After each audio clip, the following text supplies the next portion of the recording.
perkenalkan, nama saya Naradita. Saya bersama ketiga teman saya akan mempresentasikan terkait fase C dari TOGAF, yaitu Information System Architecture. Information System Architecture ini sendiri dibagi menjadi dua, yaitu Data Architecture dan Application Architecture. Saat ini kita akan membahas Data Architecture. Data arsitektur itu sendiri memiliki beberapa proses, yang diantaranya yang pertama, mengembangkan data target arsitektur, berikutnya mendeskripsikan bagaimana data target arsitektur ini memungkinkan bisnis arsitektur dan arsitektur vision dengan menyampaikan request for architecture work dan perhatian stakeholder. Dan yang terakhir, identifikasi komponen kandidat arsitektur roadmap berdasarkan kesenjangan antara baseline dan target information system arsitektur. Selanjutnya, kita akan bahas apa saja sih input dari fase C itu. Yang pertama ada request for architecture work, berikutnya ada capability assessment, lalu communication plan, organizational model for enterprise architecture, tailored architecture framework, application principle, data principle, statement of architecture work, architecture vision, architecture repository, draft dari architecture definition document.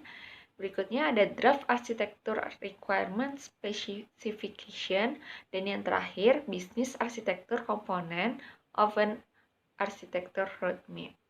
Untuk step yang pertama, kita harus memilih reference model, viewpoints, and tools.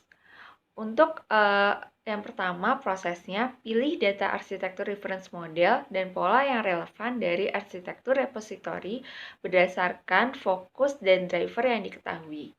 Yang berikutnya, pilih sudut pandang data arsitektur yang relevan yang mendemonstrasikan bagaimana fokus para stakeholder dipetakan ke dalam arsitektur. Dan yang terakhir, identifikasi alat atau tools dan teknik untuk menangkap, memodelkan, menganalisis, dan mendokumentasikan arsitektur. Ini kita akan pecah proses tahap pertama ini menjadi beberapa tahapan. Yang pertama, tentukan proses model keseluruhan. Untuk proses model ini ditentukan berdasarkan standar organisasi dan sangat bervariasi, seperti ada BPMN, use case, sequence diagram, class diagram, dan lain-lain. Nah, berikut ini merupakan dua contoh dari proses model yang digambarkan dengan BPMN dan sequence diagram. Berikutnya, kita perlu mengidentifikasi katalog yang dibutuhkan untuk data building blocks. Nah, stepnya itu ada yang pertama, kita lihat diagram layanan atau informasi bisnis dari bisnis arsitektur. Kemudian, cek kembali kesesuaian antara aplikasi ke fungsi bisnis, lalu dari fungsi bisnis ke entitas data. Apakah datanya saling ekivalen? Dan yang berikutnya, kita juga perlu menginventarisasi data yang perlu dilakukan untuk mendukung visi. Dan yang terakhir, kebutuhan katalog ini dapat dijadikan referensi dalam menyusun matriks dan view. Ini adalah contoh dari data building blocks dan katalog data. Halo, perkenalkan saya Dwi Nova Wijayanti, NIM 182176047. Pada kali ini saya akan melanjutkan step pembuatan data arsitektur. Untuk step 1 bagian 3 yaitu Identify Required Matrix. Matrix pertama yaitu Data Entity atau Business Function Matrix. Matrix ini menggambarkan hubungan antara entitas data dan fungsi bisnis di dalam perusahaan. Pemetaan ini membantu perusahaan dalam yang pertama menjelaskan status kepemilikan data di suatu entitas di dalam perusahaan. Yang kedua itu memahami persyaratan pertukaran data dan informasi yang terjadi di dalam perusahaan tersebut. Yang ketiga, membantu analisis kesenjangan untuk menentukan entitas data yang kurang. Yang keempat, yang terakhir, mengembangkan program tata kelola data di perusahaan dengan standar-standar tertentu. Matriks yang kedua yaitu application atau data matrix. Nah, matriks ini menggambarkan hubungan antara aplikasi dan entitas data yang diakses dan diperbaharui. Aplikasi dapat melakukan CRUD atau create, read, update, dan delete pada entitas data tertentu. Entitas data ini diklasifikasikan menjadi data master, data referensi, data transaksi, data konten, dan data historis. Untuk step 1 bagian 4, identify required diagrams. Diagrams pertama, yaitu yang di sebelah kiri, konseptual data diagram. Diagram ini menggambarkan hubungan antara entitas data yang penting dalam perusahaan. Diagram ini dikembangkan untuk menyelesaikan seluruh concern dari seluruh stakeholder. Teknik yang digunakan pun termasuk ERD dan UML class diagram. Untuk di diagram bagian kanan atau di atas saya ini, yaitu logical data diagram. Diagram ini untuk menunjukkan pandangan logis tentang hubungan antara entitas data penting dalam perusahaan. Diagram ini pun dikembangkan untuk mengatasi masalah yang terjadi pada app developer dan perancang database. Diagram data security. Diagram ini menggambarkan aktor mana, yaitu orang, organisasi, atau sistem yang dapat mengakses data perusahaan. Diagram ini juga harus mempertimbangkan implikasi kepercayaan apapun di mana mitra perusahaan atau pihak lain outsourcing dapat memiliki akses ke sistem perusahaan. Selanjutnya, data migration diagram. Diagram ini sangat penting ketika mengimplementasikan layanan baru pada perusahaan, terutama untuk melihat model data pada aplikasi yang lama yang mungkin butuh perubahan-perubahan tertentu sebelum dimasukkan ke layanan yang baru. Diagram selanjutnya, data life cycle. Diagram ini adalah bagian terpenting dari pengelolaan data bisnis sepanjang siklus hidupnya, dari konsep hingga pembuangan dalam constraint proses bisnis. Step selanjutnya yaitu step 1 bagian 5, mengidentifikasi tipe-tipe requirement. Requirement itu adalah apa yang dibutuhkan untuk memenuhi kepuasan atau keinginan para stakeholder.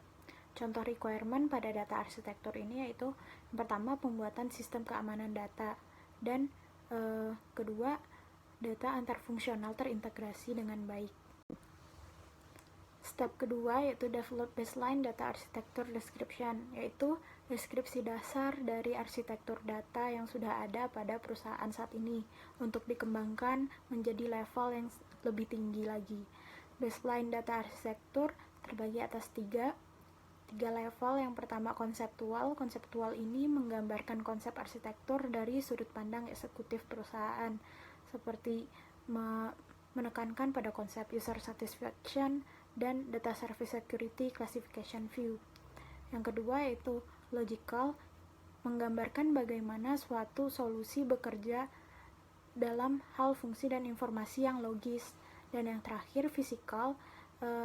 Physical ini sangat berorientasi pada detail untuk memungkinkan implementasi kehidupan nyata dari solusi teknologi tertentu yang akan dikembangkan pada perusahaan.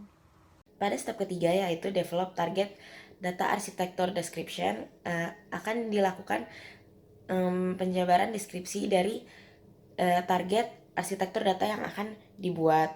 Pada target ini juga dilakukan menggunakan 3 level seperti pada baseline, yaitu ada konseptual, logical, dan physical. Step keempat yaitu perform gap analysis. Pada tahap ini akan dilakukan validasi arsitektur, termasuk membandingkan antara views yang satu dengan yang lainnya, lalu memastikan bahwa arsitektur mensupport semua prinsipal, objektif, dan constraints, lalu mengetes kelengkapan model terhadap requirement-nya. Lalu yang terakhir, yang paling penting adalah mengidentifikasi gap-nya antara baseline dengan target arsitektur. Setelah pembuatan baseline arsitektur, target arsitektur, dan gap analysis, diperlukan data roadmap untuk memprioritaskan aktivitas pada fase. Maka dari itu kita masuk kepada step 5 ini, yaitu define candidate roadmap components. Step ini dilakukan dengan mengekstrak key differences dari gap analysis. Candidate roadmap ini akan digunakan sebagai materi untuk support definisi yang lebih detail akan cross-discipline roadmap pada fase opportunities dan solutions. Step yang keenam itu adalah resolve impact. Jadi di sini kita harus memahami implikasi yang lebih luas. Nah, artefak yang ada di arsitektur lain yang terdapat di arsitektur landscape itu harus dicek dulu untuk mengidentifikasi hal-hal berikut ini. Nah, yang pertama itu, apakah arsitektur data ini berdampak kepada arsitektur yang udah dibuat sebelumnya? Lalu yang kedua, apakah ada perubahan terbaru yang dibuat itu berdampak kepada arsitektur data? Nah, lalu kita harus mengecek lagi beberapa hal berikut. Pertanyaan selanjutnya itu, apakah ada peluang untuk memanfaatkan pekerjaan dari arsitektur data ini ke area lain di dalam organisasi? Lalu, apakah arsitektur data ini mempengaruhi proyek lain? Nah, proyek lainnya itu termasuk yang sudah direncanakan ataupun yang sedang berlangsung saat itu. Lalu yang terakhir itu, kita harus mengecek apakah arsitektur data ini akan terpengaruh oleh proyek lain. Ini proyeknya juga yang sudah direncanakan atau yang sedang berlangsung.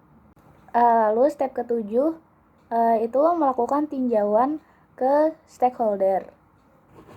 Nah, jadi kita di sini memeriksa tujuan awal untuk proyek arsitektur ini dan penyataan karya arsitektur terhadap arsitektur data yang diusulkan.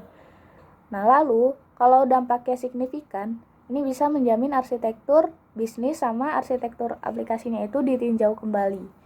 Jadi kita melakukan analisis dampak untuk mengidentifikasi area mana aja yang arsitektur bisnis dan arsitektur aplikasinya itu mungkin perlu diubah untuk memenuhi perubahan di arsitektur data ini. Nah, misalnya itu ada perubahan bentuk atau prosedur aplikasi atau dari sistem basis datanya. Lalu selanjutnya itu kita mengidentifikasi setiap area di mana arsitektur aplikasi dan identifikasi segala kendala pada arsitektur teknologi yang akan dirancang. Lalu perbaiki arsitektur data yang diusulkan hanya jika perlu.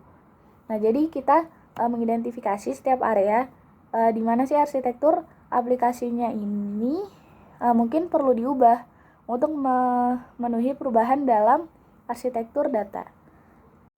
Lalu step yang ke-8 itu finalisasi arsitektur. Nah, di sini kita pertama pilih standar untuk masing-masing building blocks. Jadi kita gunakan kembali sebanyak mungkin dari model referensi yang dipilih dari arsitektur sebelumnya.